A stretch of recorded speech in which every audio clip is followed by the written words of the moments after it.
everyone, today in this video I'm going to show you how you can fix auto restart problem in your device Samsung Galaxy A14.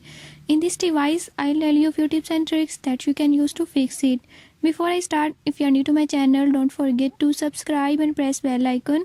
Watch complete video and learn how you can do it. Let's watch the